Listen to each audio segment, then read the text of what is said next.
Since I've made a short for this newspaper article from the Bay City Times, October 31st, 1985, featuring Gundella, a self-styled witch, will be holding an annual meeting of her coven on this Halloween. It's a major day, as you might expect, for witches.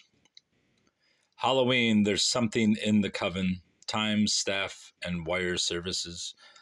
Sable, Michigan. Tonight, somewhere in Sable, a group of men and women will gather around a ceremonial fire to chant and conduct a traditional ceremony. These people are self-described witches, members of one of the 3 witches' covens in the state. Some say the largest. On Halloween, we do soul-searching. We go back over the past year, thinking of things we're ashamed of, things we should have done, said Gundella, a.k.a. Marion Kuklo, formerly of Tawas City. We moan and groan, and the lists are burned. Longtime Oscoda resident Fritz Lockhart, 71, remembers those ceremonies.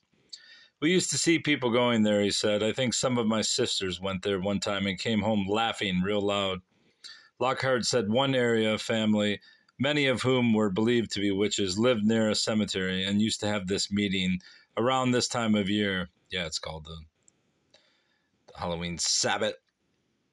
They would get the people here all worked up, he said. One thing I can remember is they used to hang a lighted jack-o'-lantern hanging from the tail of a kite they used to fly over the cemetery during their meeting. Gundella's mother, now deceased, was once the high priestess of the All Sable Coven.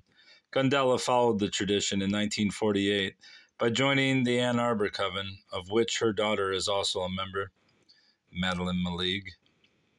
Now living in Garden City, Gundella said, her coven meets 4 times a year on the most important Sabbaths, February 2nd, April 30th, August 1st, and the one everybody knows about, October 31st, All Hallows Eve. They all have the meaning of putting self in tune with nature, Gundella says. Then the head of the coven says, enough, it's time to look to the future. We use the winter to rejuvenate spirit and strength, to not make the mistakes you made in the past. Gundella died in 1993, and it will direct you. Oh no, no internet service. Well, that's unfortunate. Come on, buddy. Oh well, I guess I'm not going to direct you there. It's fate, buddy. I'll link it in the description.